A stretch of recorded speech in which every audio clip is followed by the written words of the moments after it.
ഇപ്പൊ Korean music എന്നൊക്കെ പറഞ്ഞൊരു സാധനമുണ്ട്. ഞാൻ ഓരോരുത്തരുടെ പേരൊക്കെ പറഞ്ഞിട്ട് വിശുദ്ധമാം സദസ്സ് മലിനമാക്കുന്നില്ല. 7 പ്രധാനപ്പെട്ട പാട്ടുകാരുണ്ട് അവിടെ. അക്കാലത്ത് അവർ പാട്ട് നിർത്തിയിട്ട് ആരാധകരെല്ലാവരും പ്രക്ഷോഭവും ദുഃഖവും കരച്ചിലും പിടിച്ചിലൊക്കെ ആയിരുന്നു. ലോകത്ത് ആ കൊറിയൻ ഭാഷ ഒട്ടുമിക്ക ആൾക്കും അറിയാത്തൊരു സംഗതിയാണ്. ആ ഭാഷ അറിയാഞ്ഞിട്ട് പോലും അവരുടെ മ്യൂസിക്കിന് കോടിക്കണക്കിന് ആരാധകരുണ്ട്. നമ്മുടെ എറണാകുളം റെയിൽവേ സ്റ്റേഷനിൽ നിന്ന് 2 പെൺകുട്ടികളെ പോലീസ് പൊക്കി.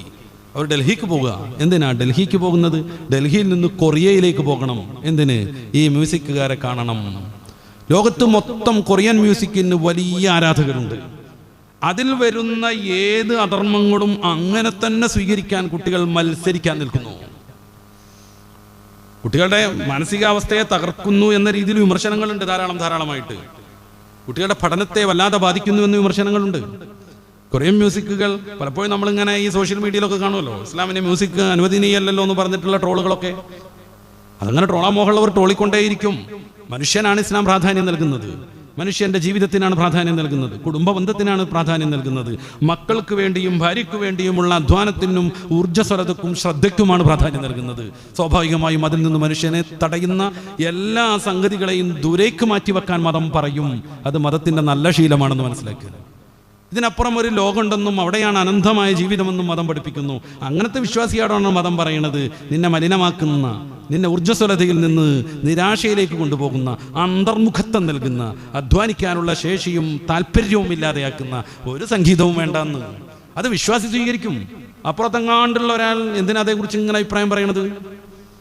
ഈ ഇസ്ലാം പോരാന്ന് തോന്നിയിട്ട് ഇറങ്ങിപ്പോയി. എന്നാലും ഇസ്ലാമിൻ്റെ ആ ഒരു ലേബലിൽ അറിയപ്പെടുന്ന ആ ഒരു സന്തോഷം അനുഭവിച്ചുകൊണ്ടിരിക്കുന്ന എക്സ് മുസ്ലിമീങ്ങൾ എന്തിനാ ഈ വിഷയത്തിൽ പരിഭവപ്പെടുന്നത്? ഇത് നമ്മുടെ തറവാട്ടിലെ കാര്യമാണ്. അവരെന്തിനഭിപ്രായം പറയണം? ഇതൊക്കെ താല്പര്യമുള്ളവരാണ് ഈ മതത്തിൽ നിലകൊള്ളേണ്ടത്. ഏറ്റവും പുതിയ സെൻസസിൽ പോലും മറ്റ് ആദർശങ്ങളെക്കാൾ 250% വളർച്ചയാണ് പരിശുദ്ധ ഇസ്ലാമിനെ രേഖപ്പെടുത്തിയിട്ടുള്ളത്. നമ്മുടെ കേരളത്തിലെ ചില സ്വകാര്യ മാധ്യമങ്ങളൊക്കെ അത് വമ്പിച്ച വിവാദമാക്കാൻ ശ്രമിച്ചിരുന്നു. ഒരു യാഥാർത്ഥ്യത്തെ എങ്ങനെ വിവാദമാക്കാൻ ശ്രമിക്കുക?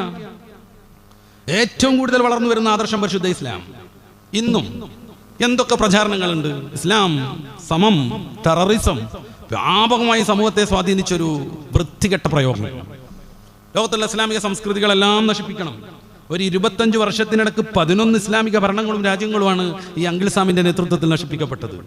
കുഞ്ഞു കുഞ്ഞു കാരണങ്ങൾ ഉണ്ടാക്കി വെക്കുക. കഴിഞ്ഞ പ്രാവശ്യം നമ്മൾ സംസാരിച്ചിരിക്കുന്നു, ഞാൻ ആവർത്തിക്കുകയല്ല. എന്തെങ്കിലും ഒരു കാരണം പറയുക, അതുണ്ടാവണമെന്നൊന്നുമില്ല. എന്നിട്ട് തകർത്ത് തരിപ്പിണമാക്കും. എത്ര ഇസ്ലാമിക രാജ്യങ്ങൾ, എത്ര കോടി മുസ്ലിം ജനങ്ങളെയാണ് കൊന്നൊടുക്കിയത്. നമ്മളിങ്ങനെ ഓരോ യുദ്ധം കഴിയുമ്പോൾ അത് തീർന്നു കരുതി മാറി നിന്നാ പറ്റുമോ?